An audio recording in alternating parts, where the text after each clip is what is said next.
As I sit here, the sounds of the wilderness settling into an eerie silence, I realize just how little I truly understood about the world I thought I knew. I had spent my life as an explorer, taking on missions from the agency that specialized in exploring the unknown, pushing the limits of human endurance, and solving mysteries hidden in the darkest corners of the earth. But nothing could have prepared me for what awaited me in the vast, uncharted wilderness of Alaska. It all began with an unexpected call from the agency. They had a mission for me, one that was different from anything I had faced before. I was to be sent alone, without any communication with the outside world, to a remote part of Alaska, known for its harsh conditions and desolate beauty.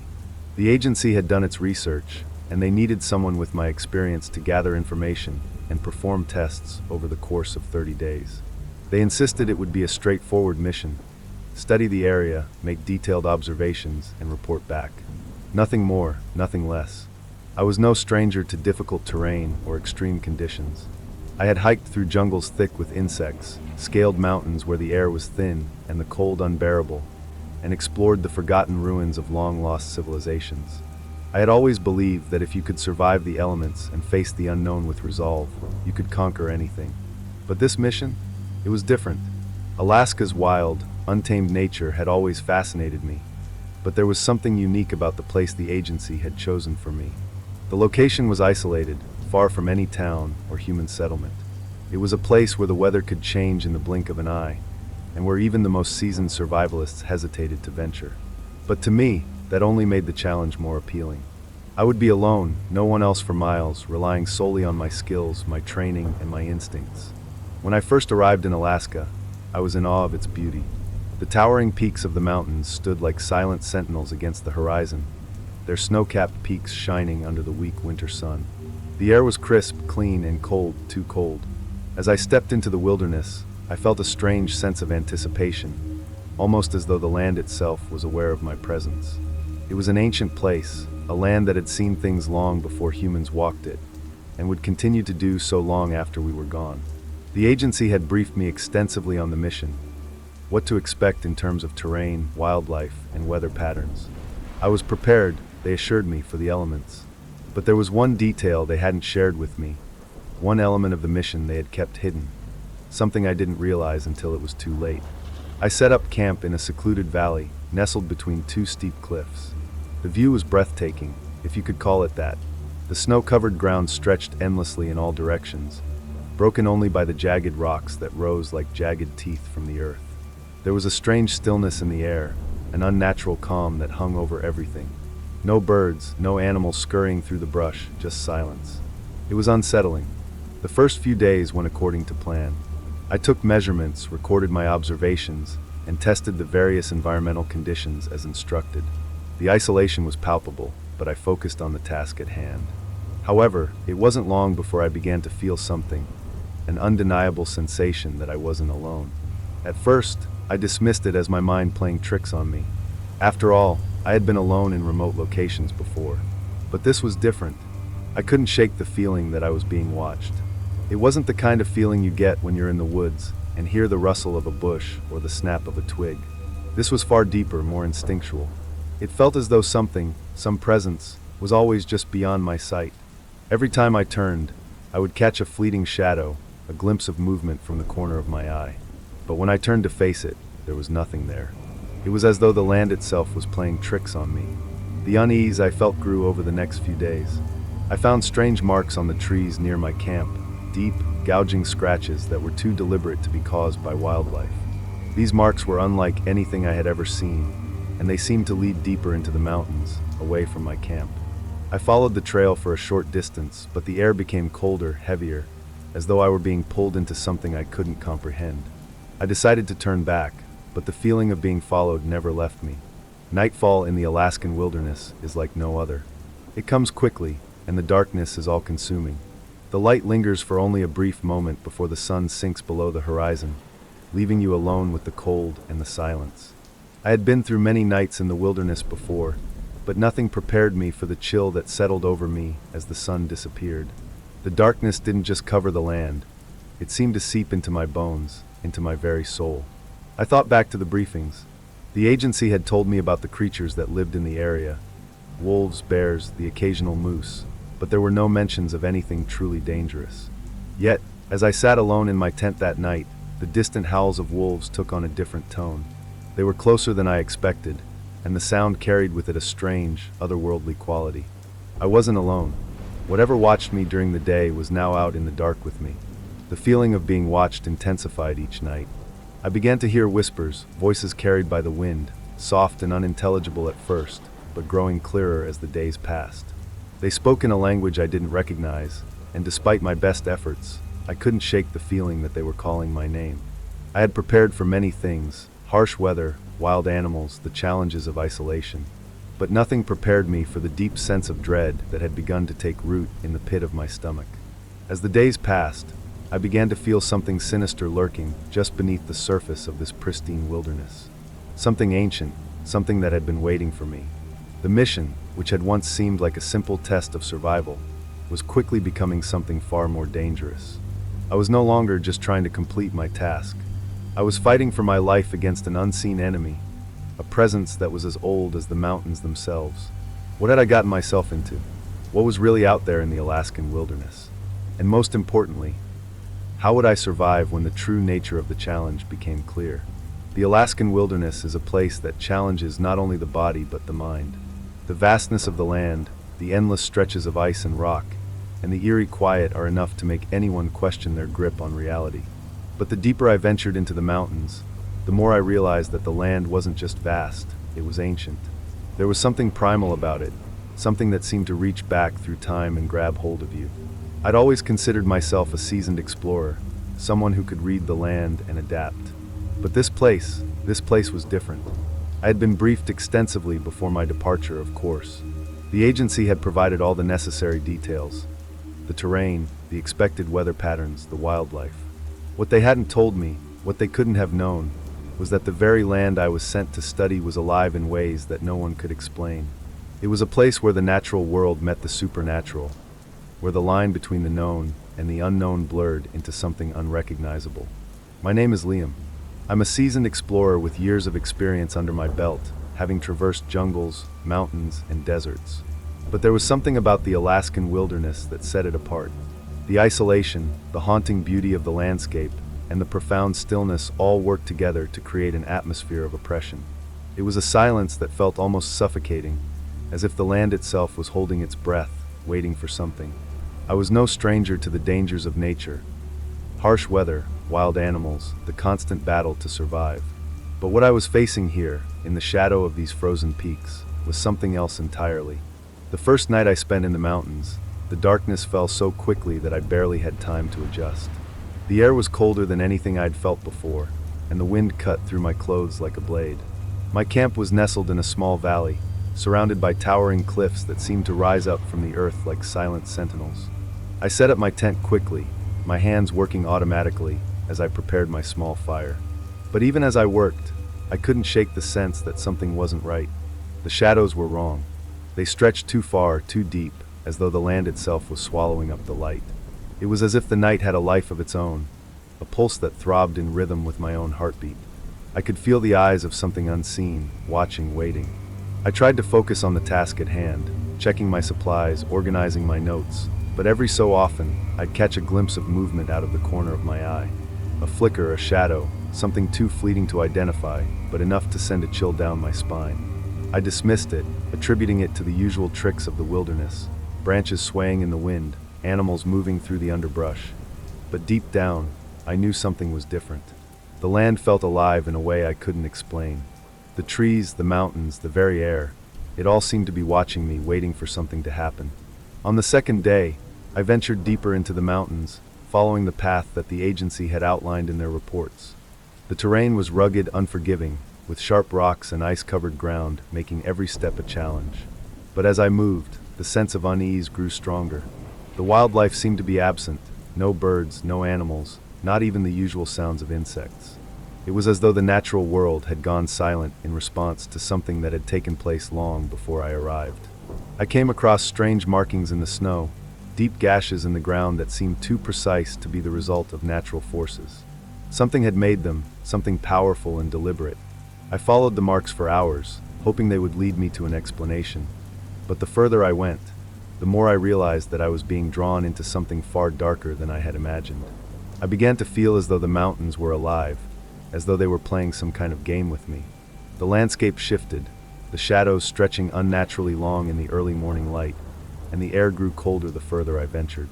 Every now and then, I would hear the distant sound of something moving, something large, something that didn't belong. It wasn't the crack of a tree branch or the rustle of an animal in the brush. It was something deeper, something ancient. I tried to ignore the creeping dread that gnawed at me. I had to. I had a mission to complete. But by the time the third night rolled around, I could no longer deny that I was not alone. There was something out there, something ancient and malevolent, something that had been waiting for me to stumble into its domain. I felt it in my bones, in the way the air seemed to vibrate with an energy I couldn't explain. The further I pushed into the wilderness, the more I felt the presence of something watching me. It was as though the land itself was alive, and it had been waiting for someone like me to trespass. I tried to convince myself that it was just my mind playing tricks on me, that the isolation, the constant solitude, was beginning to take its toll. But deep down, I knew that I wasn't imagining it. The first time I saw it, I thought I was losing my mind. I was standing at the edge of a cliff, looking out over the valley below, when I saw a shadow move in the distance. It was too large to be a person, too fast to be an animal. It seemed to glide across the landscape, its movements fluid and unnatural. My heart raced as I squinted into the distance, trying to make sense of what I was seeing. But as quickly as it appeared, it was gone. I couldn't explain it. I didn't want to believe it, but I knew in that moment that the mountains were hiding something that was beyond my understanding. Every night after that, the whispers grew louder. I'd hear them in the wind, faint voices that I couldn't make out, but that seemed to call my name. I began to doubt my own sanity, wondering if the isolation was taking its toll on me. But the marks on the trees, the whispers in the wind, and the feeling of being watched all pointed to something darker. I had come to Alaska to uncover the unknown, but now I was faced with a truth that was far more terrifying than I could have imagined. The land was alive, and it was waiting for me to make a mistake. I had no idea what I was dealing with, no idea what ancient force or creature I had disturbed. But I knew one thing for certain. I was not alone in these mountains, and whatever it was that watched me, it wanted something from me. As the days wore on, the oppressive atmosphere of the Alaskan wilderness seemed to grow heavier, and the eerie sense of being watched became impossible to ignore. The landscape, once serene and breathtaking, now felt like a prison. The tall, snow-dusted pines swayed in the wind, their branches creaking with a sound that echoed through the mountains like whispers from a forgotten past. The silence was no longer peaceful, it was suffocating. And worse, it was laced with an ominous tension I couldn't escape. The first sign that something was terribly wrong came on the fourth night. I had set up camp in a small clearing, carefully choosing the spot to be protected from the wind. But even as I secured my tent, there was a strange shift in the air, a sudden drop in temperature, a thickening of the silence. I chalked it up to the natural unpredictability of the Alaskan wilderness. The wind can turn on a dime, and temperatures can plummet at any moment. But it wasn't just the cold that unnerved me.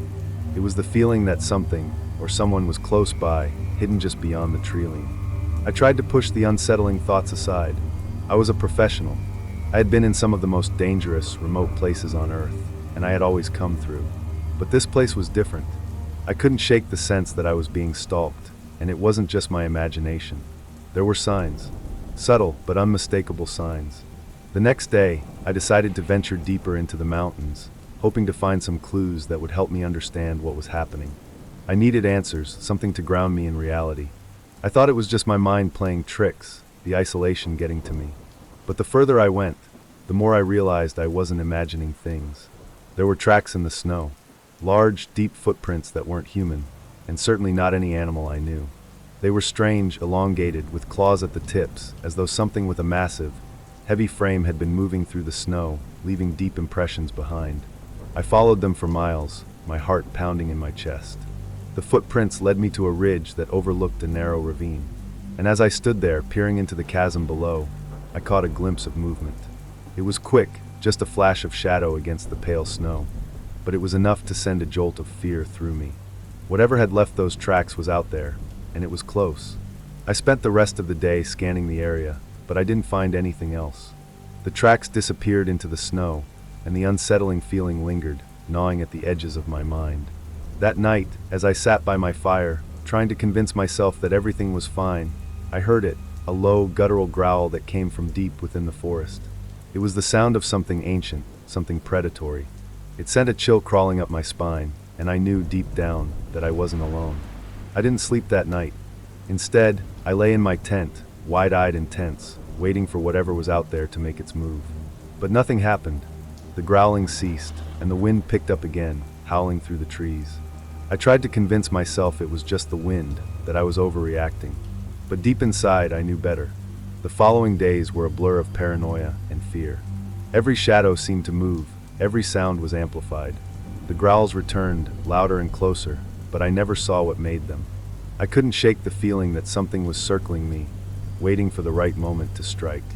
I began to notice the strange carvings etched into the trees, ancient symbols that seemed to pulse with an unnatural energy. They were too deliberate to be the work of animals, too intricate to be the product of nature. Someone or something had been here before. I had heard rumors, vague whispers, about the Alaskan wilderness. Stories from other explorers and locals about creatures that didn't belong, ancient forces that lived within the mountains. But I had always dismissed them as folklore, tales meant to spook the gullible. Now, standing in the middle of this desolate, frozen expanse, I wasn't so sure anymore. The land was alive with an energy I couldn't explain, and whatever was watching me, it was no myth. Then came the dreams.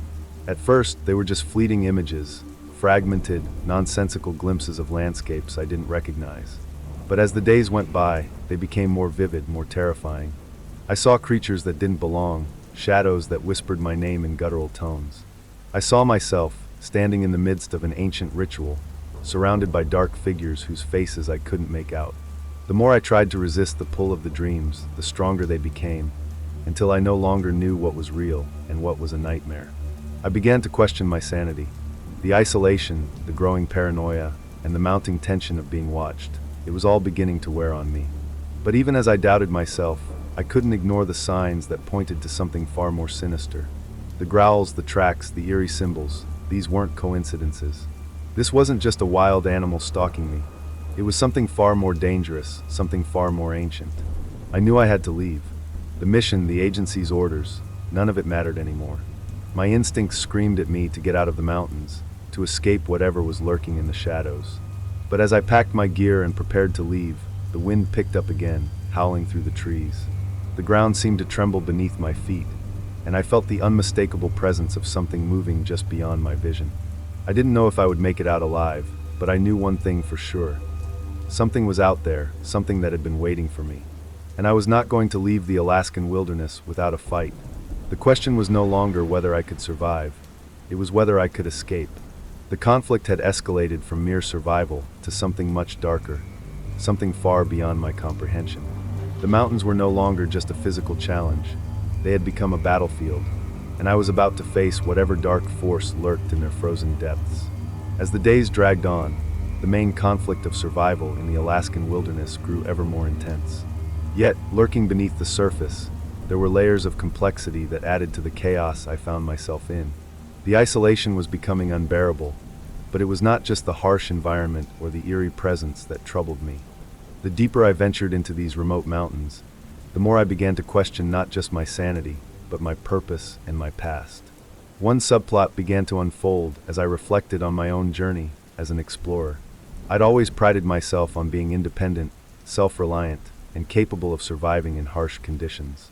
But there was an underlying reason why I had chosen this life of solitude, this thirst for the unknown, for the challenges that pushed me to my limits. As I fought against the growing dread, I couldn't help but wonder if my desire to be in the wilderness was more than just a professional pursuit. It was almost as if I was being drawn to it, not just to explore, but to prove something to myself, something I hadn't yet fully understood. The deeper I thought about it, the more I felt like I had been unknowingly preparing for this moment, preparing for this confrontation with something far beyond any creature I had encountered before. In a sense, the mountains of Alaska weren't just a physical landscape, but a reflection of my own inner struggles. The emptiness, the desolation, mirrored the emptiness I had long felt inside. My constant need for adventure, for danger, was in some way a distraction, a means of avoiding confronting something within myself that I'd always feared. Maybe it wasn't just the mountains that were haunted, it was me.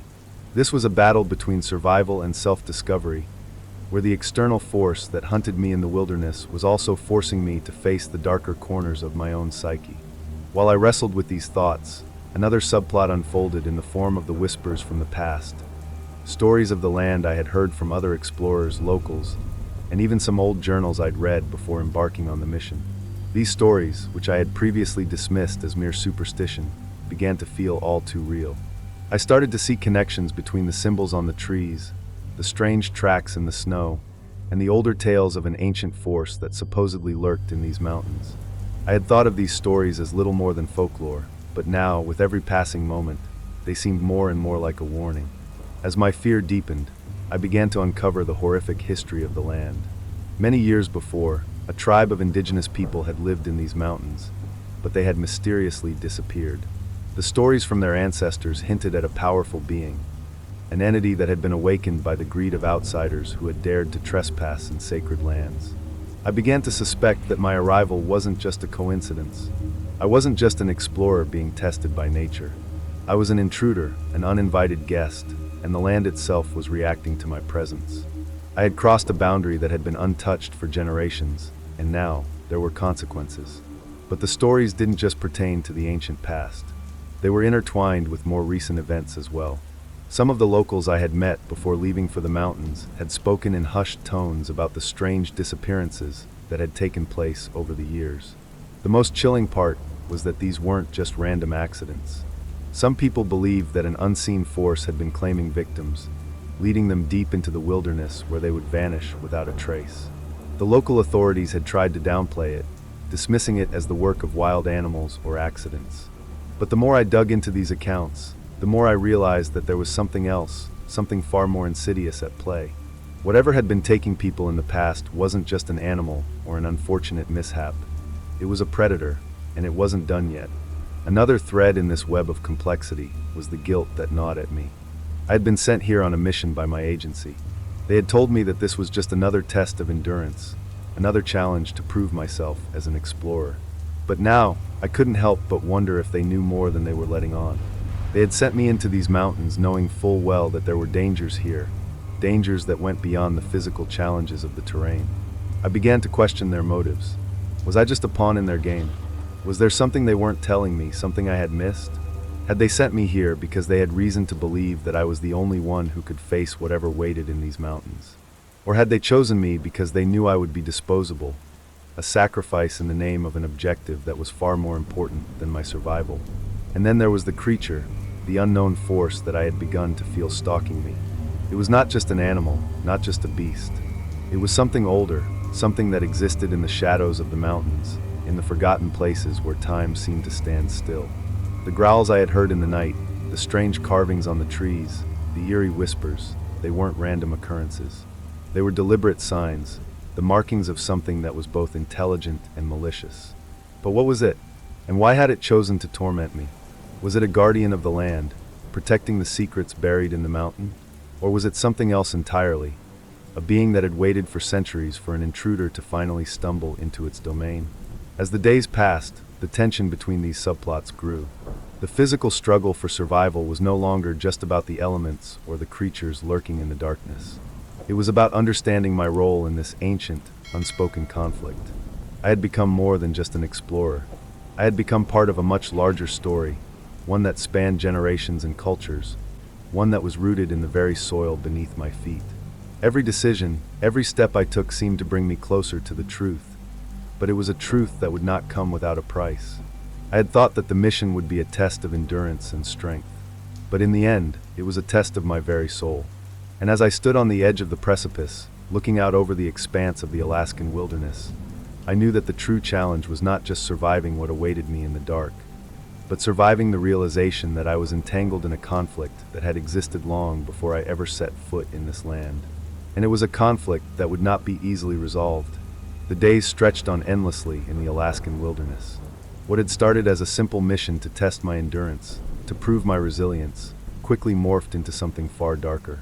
The weight of isolation had become unbearable, and the environment itself seemed to grow more hostile with each passing hour. The once crisp air now felt thick and heavy, like it was pressing down on me, making it harder to breathe, harder to think clearly. The shadows in the trees, once just an eerie quirk of the landscape, now seemed to move on their own, and I could no longer ignore the growing sense of being watched. I began to realize that I was no longer just exploring. I was being hunted. It happened on the seventh night. I had built a small camp near a cluster of trees, hoping the dense forest would shield me from whatever force lurked in the open. The fire crackled and popped as the darkness settled in, casting long, twisted shadows that danced along the edges of my vision. The temperature had dropped significantly, and I had bundled up in every layer of clothing I had. But despite the fire's warmth, a coldness deep inside me refused to thaw. I had tried to dismiss the oddities, half-heard whispers, fleeting movements in the corner of my eye, as the tricks of an overstressed mind. But tonight, as the forest fell silent and the night pressed in, I could no longer ignore the mounting tension. A low growl pierced the silence, so deep and guttural that it reverberated through the ground beneath me. I froze, my heart hammering in my chest, my mind racing to process the sound. It wasn't the howl of a wolf or the roar of a bear. It was something different, something ancient. The growl was followed by a scraping sound, like claws against stone, the distinct sound of something heavy moving through the trees.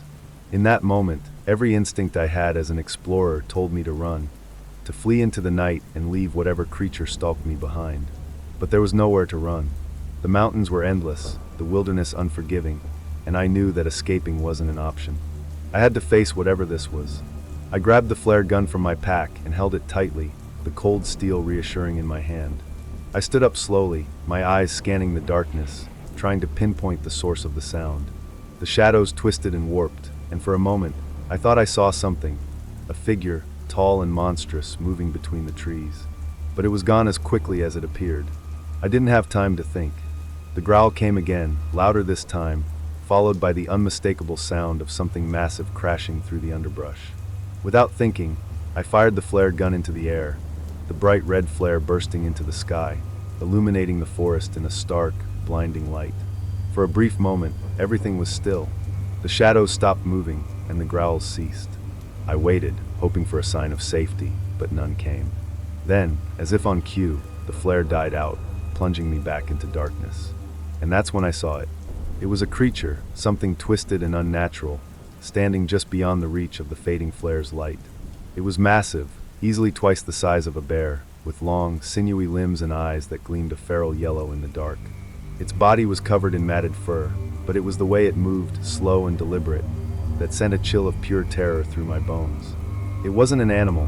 It was something else, something that didn't belong here, something that had been waiting for someone like me to cross its path. The creature's eyes locked onto mine, and I felt a chill that went beyond the cold of the Alaskan night. It was as though it could see straight through me, as though it knew everything about me. The reasons I had come, the mistakes I had made, and the truth I wasn't ready to face. I couldn't breathe.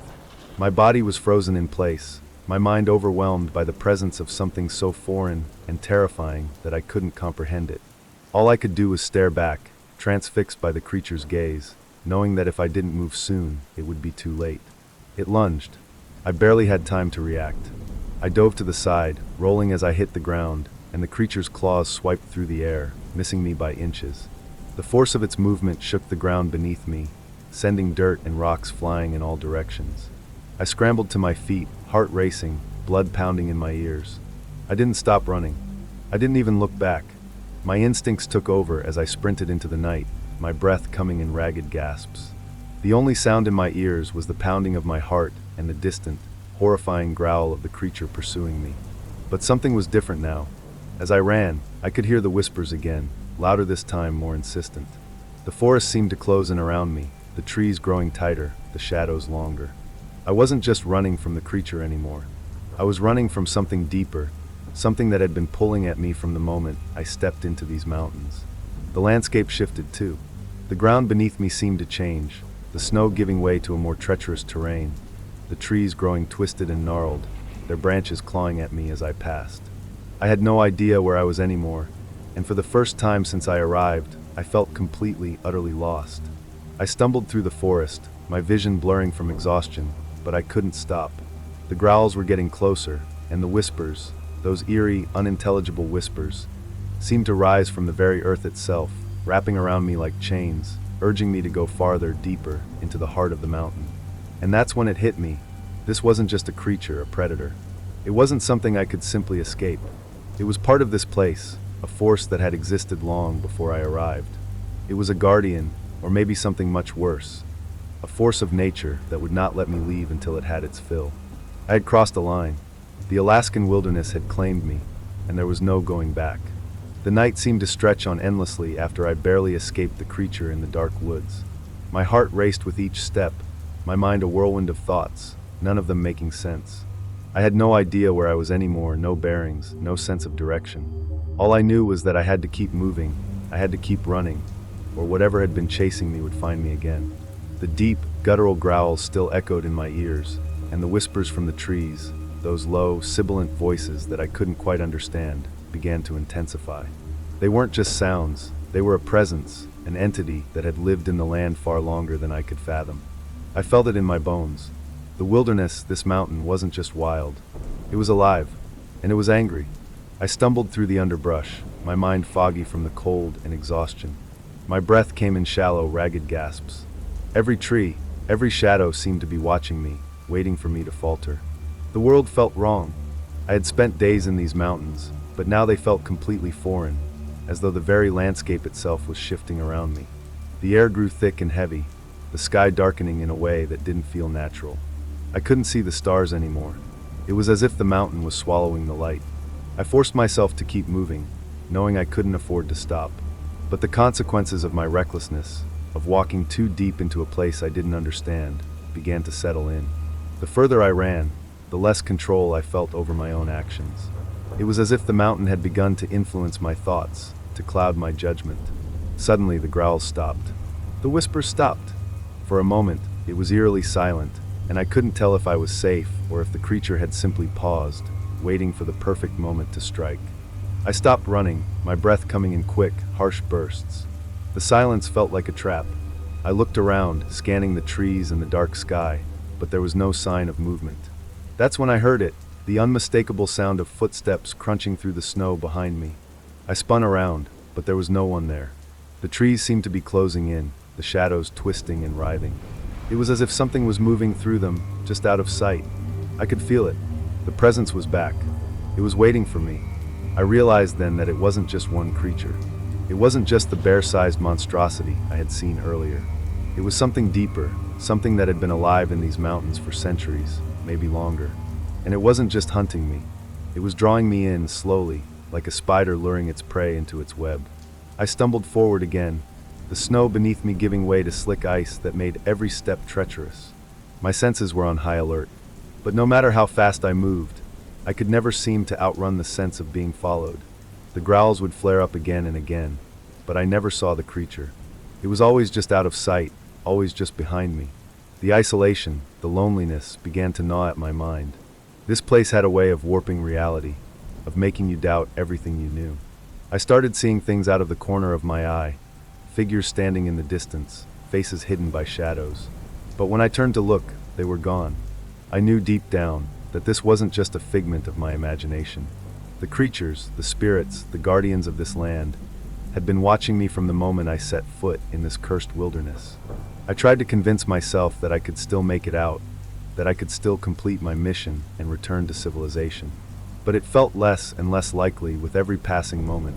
The land itself seemed to be closing in on me, swallowing me whole. Every tree, every rock, every gust of wind felt like it was part of something larger, something that I couldn't fight. I wasn't alone anymore. I was being hunted by the land itself. The creatures, whatever they were, had become more than just predators. They were part of the earth, part of the mountain's soul.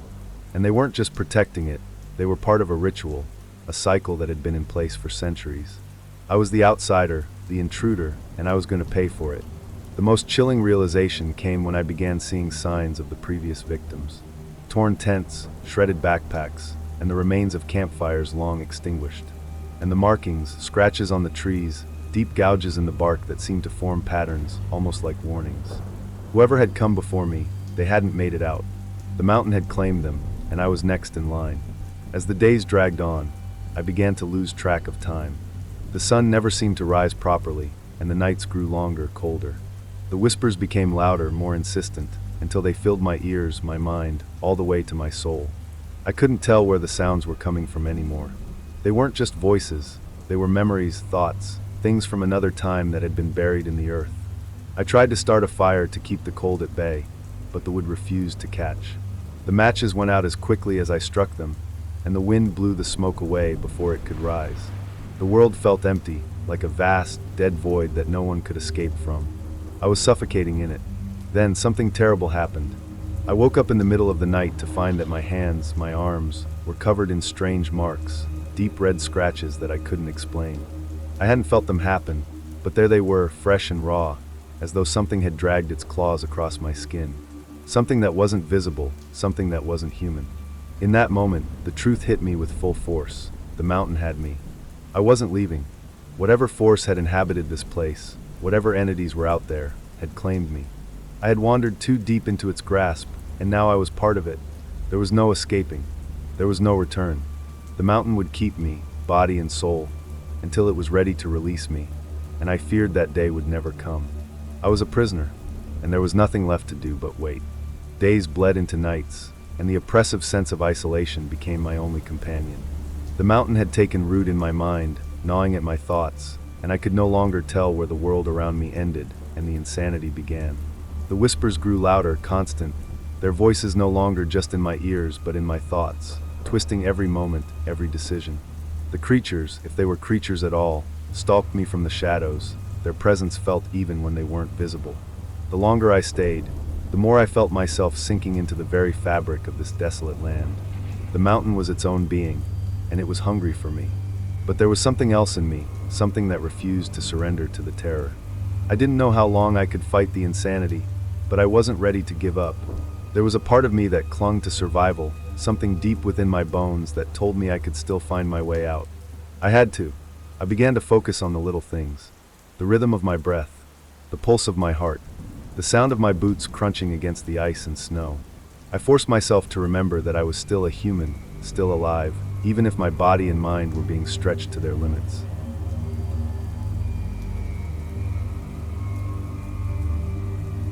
My training as an explorer had always been rooted in self-sufficiency, but this was something else entirely. This wasn't just a physical test, this was psychological, spiritual. The land wasn't just trying to break my body, it was trying to fracture my soul, to make me believe that I was nothing, that I didn't belong. It became clear to me that I wasn't simply being hunted. I was being tested. The mountain, the creatures, whatever it was that ruled this place, didn't just want to consume me. It wanted to see how far I could be pushed, how much I could endure before I broke. It wanted to see if I could overcome it. So I did what I had to do. I pushed back. The first step was to stop running. Running was no longer an option, and it had never really been a solution. It had only made the fear worse, the sense of being hunted more intense. I realized that I was being drawn deeper into the wilderness, deeper into the mountain's grip, because I kept trying to escape. The harder I fought, the stronger the mountain's hold on me became. Instead, I stopped and forced myself to look. I had been ignoring the signs around me, signs of something ancient, something older than the land itself. The shadows in the trees, the carvings in the stone, the strange symbols etched into the bark of the trees. All of it was part of the landscape, part of the history of this place. The mountain wasn't just an empty wilderness. It was a living, breathing entity with a long, complicated past, and I had to learn to understand it. Only then would I be able to survive. I started to observe the patterns, the way the light shifted during the day, how the wind moved, how the trees bent in strange formations. It was like the land itself had a rhythm, a heartbeat. And if I was going to survive, I had to become part of that rhythm. I spent hours studying the land, mapping out the terrain in my mind. I listened to the whispers. At first, they terrified me, but soon, they became something I could decode. They weren't just random voices, they were messages, warnings. The mountain was communicating with me. As the days wore on, I grew stronger. Not in the sense of physical strength. My body was still weak from hunger and exhaustion, but in my mind. I began to embrace the silence, to listen to it rather than fight it.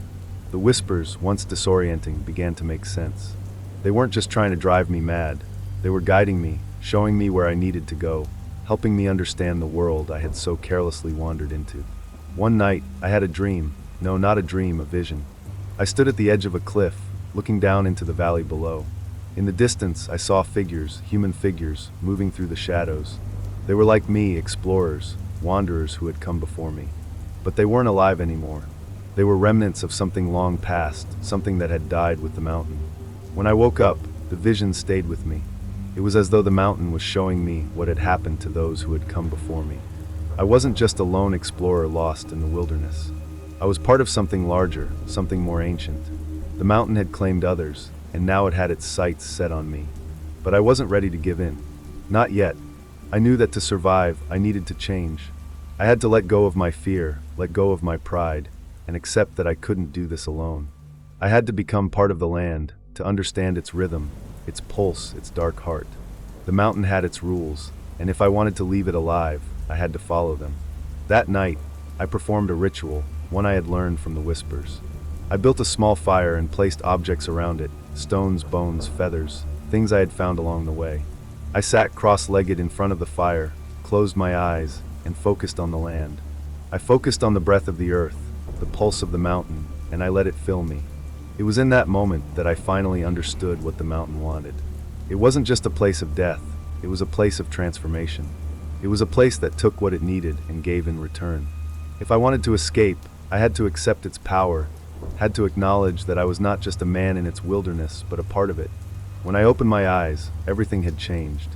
The air was lighter, the shadows less oppressive. The whispers had stopped, and in their place there was silence, a peaceful silence, a silence that felt like a promise. The mountain had allowed me to grow, to adapt, and in return, it had granted me a way out. But I knew I couldn't return to the world I had once known. I was no longer the same person who had entered these mountains. I had been marked by the land, changed by it. And now, as I stood on the edge of the forest, ready to leave, I realized that the mountain had given me a new beginning. But that didn't mean I would ever be free from it. I wasn't just a survivor. I was now a part of the mountain. The days had grown colder, the nights even more suffocating, but something in me had shifted. The mountain had its grip on me, but I had learned to live with it, to understand it. However, despite all my efforts to blend into its rhythm, something in the air was changing, something was coming. It was as if the mountain itself was preparing for the final test. The whispers, which had once guided me, now felt like warnings. They were louder, urgent, and increasingly chaotic, as if the land itself was bracing for something inevitable. The transformation I had gone through, the strange communion I had found with the mountain, had come with a price. I had accepted the silence, the isolation, and in doing so, I had become part of this wilderness. But now, I felt that the mountain's ancient presence had become aware of me in a way it hadn't before. It wasn't just a place anymore, it was a living force, one that could smell my fear, could taste my resolve. The deeper I ventured into the heart of the mountain, the more I felt this invisible pull, this weight in the air that pressed down on my chest, suffocating me. It was on the 15th night that I truly understood the nature of the test. The sky had been covered in thick clouds all day, and the chill in the air had made everything feel frozen, even the very breath in my lungs. The forest was still, too still, as though the wind had forgotten how to move. It was the kind of silence that spoke volumes, one that filled the air with a sense of impending doom. The shadows, which had always seemed to lurk at the edges of my vision, grew longer as the evening crept in. For a moment, I thought I saw something move just out of the corner of my eye, but when I turned to look, there was nothing there. I knew that I couldn't ignore it any longer. The mountain had been preparing me, and now it was time for me to face whatever it was that had been watching me. I had spent days observing the land, listening to the whispers, but I had never dared to approach the heart of the wilderness, the place where the mountain's true secrets lay. The more I learned about this place, the more I realized that the real danger was not the creatures, the ghosts, or the terrifying isolation. It was the mountain's power itself. It was alive in a way that nothing else could be. It had seen generations come and go, had claimed its victims, and yet it never died. In a way, the mountain was like the thing I had been avoiding, the very part of me that I had been running from. The fear of the unknown, the fear of losing control, the fear of becoming nothing more than another lost soul swallowed by the wilderness. The mountain wasn't just a place of death. It was a mirror of my own fears and vulnerabilities. It was testing me, pushing me to my limits, not to see if I could survive, but to see if I could conquer my own doubts and embrace the darkness. I gathered my things and set off toward the heart of the wilderness. The further I went, the more the air seemed to change, as though the mountain was aware of my intentions. The trees closed in tighter, their branches twisted and gnarled, casting long shadows on the ground. The whispers grew louder in my ears, as though the mountain itself was trying to speak to me. But this time, the words were no longer comforting. They were full of anger, resentment, as if it were challenging me. By the time I reached the clearing, I knew I had crossed some invisible line. The wind had stopped completely, leaving only the eerie stillness behind. There were no animals, no signs of life, just silence. I could feel the presence of something ancient here, something older than the mountain itself. My pulse quickened, and my breath became shallow as the realization hit me. I wasn't just facing the mountain anymore. I was facing whatever it was that lay at its core, whatever force had been watching me, testing me, from the moment I stepped foot into its domain. The ground beneath my feet was colder now, as if the earth itself was frozen. The clearing before me seemed to pulse with an unnatural energy, the air thick with something I couldn't explain. I stood there for a moment, feeling the weight of what was about to happen. This was no longer just about survival. It was about understanding the land, understanding its power, and accepting that I could never escape it. I knew that the creature, or whatever it was, would find me here, in this moment of vulnerability. The mountain had led me here for a reason, and I couldn't run anymore. I wasn't running from a creature in the forest. I wasn't running from the whispers or the shadows. I was running from myself, and now I had to face everything I had been avoiding. The ground shook, just slightly at first, then harder, as though the very earth was trembling. I had prepared myself for something like this, had braced myself for the final confrontation. But even as I stood there, heart pounding in my chest, I realized that no amount of preparation could have fully prepared me for what was to come. The trees around me groaned as if protesting, their branches swaying in a non-existent wind. Then, there was a sound, the sound of footsteps crunching in the snow. Slow, measured, purposeful. I turned, and there it was, a figure standing in the distance, tall and dark against the backdrop of the mountain. I couldn't make out its features, but I knew it was watching me, waiting for me to make the first move. The creature, or whatever it was, had arrived. And now, the final test had begun. This was the moment I had been preparing for. The moment where the mountain would reveal its true power, and I would either survive or become another lost soul, claimed by the wilderness. The creature stood motionless at the edge of the clearing, a shadow among shadows, its presence both terrifying and magnetic. I could feel the weight of its gaze piercing through me, like an unseen hand pressing down on my chest. My breath caught in my throat, but I knew I couldn't let fear consume me. Not now, not after everything I had been through to get here. This was the moment of truth, and I wasn't going to back down. The wind, which had been silent for what felt like hours, suddenly stirred. A cold, biting gust whipped through the trees, causing the branches to creak and groan. The creature didn't move, didn't even flinch, but I could feel the air around it shift, as if it was gathering some immense, unseen power. I instinctively reached for the knife strapped to my leg, the one I had kept by my side ever since I'd entered these forsaken woods. It was a foolish comfort, but it had become my lifeline. My mind raced, replaying everything I had learned during my time in the wilderness, the strange, inexplicable forces, the voices, the whispers. Everything had led to this moment. The creature stepped forward, slowly, unhurried, each movement deliberate, almost unnatural. It wasn't quite human, but it wasn't entirely animal either. Its shape seemed to bend and shift with every step, as if it were made of the very darkness surrounding it.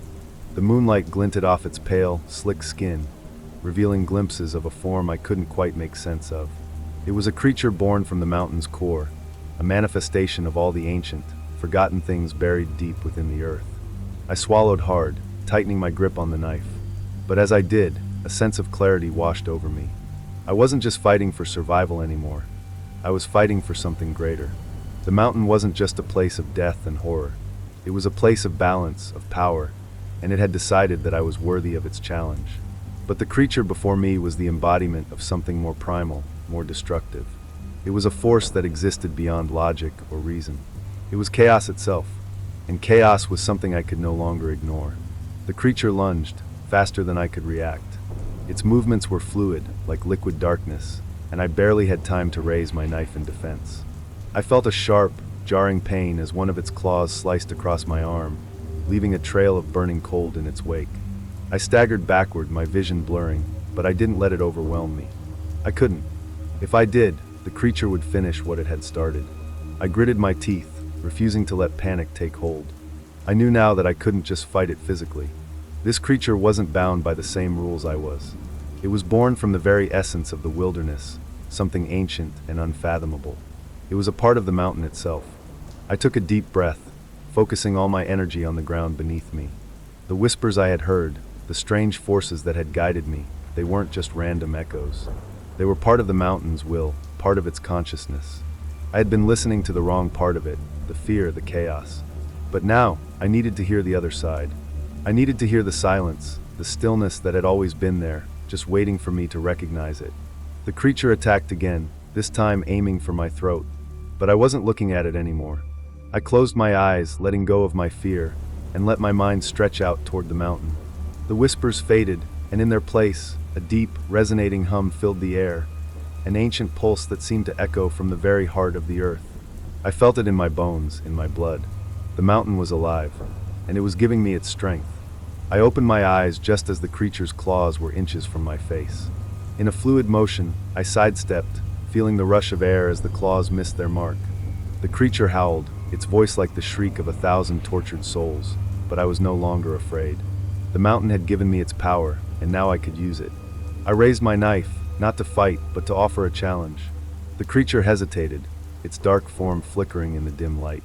It was as if it recognized the shift in me, recognized that I was no longer just a victim, a lone explorer caught in its web. I was a part of the mountain now. The creature roared again, its eyes glowing with a predatory fury, and in that moment, I realized that it was more than just a force of nature. It was a guardian, a protector of the balance, of the ancient pact between man and mountain.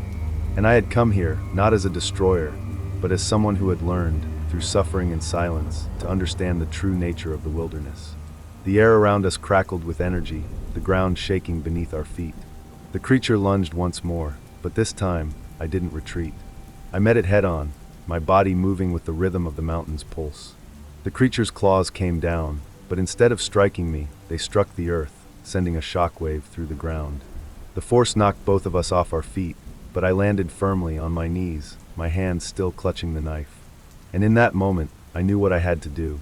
With everything I had left, I drove the knife into the earth, deep into the center of the mountain, letting the power I had absorbed from it flow through me and into the blade. The creature screamed, its form flickering and distorting as the earth trembled. For a moment, I thought it was going to tear me apart, but then, the light in its eyes dimmed, and the shaking stopped. I stood up, exhausted, my body bruised and broken, but I had done it. The creature was gone, absorbed back into the mountain, as it had always been. The balance had been restored. The silence returned, but this time it wasn't oppressive, it was peaceful. And I knew then that I had truly become part of the mountain. As the first rays of dawn broke through the thick forest canopy, a sense of quiet settled over the landscape. The creature was gone. The shadows no longer stretched unnaturally across the trees, and the eerie, oppressive feeling that had clung to me during my time in the Alaskan wilderness had faded. My body ached from the battle, my wounds stinging with the memory of the struggle, but in my heart, I felt something different. A deep, humbling connection to the mountain beneath me. The mountain that had tested me, challenged me, and ultimately transformed me. I couldn't explain what had happened. I couldn't fully comprehend the forces at play. What I had faced in the Alaskan wilderness wasn't just an animal or an ancient beast.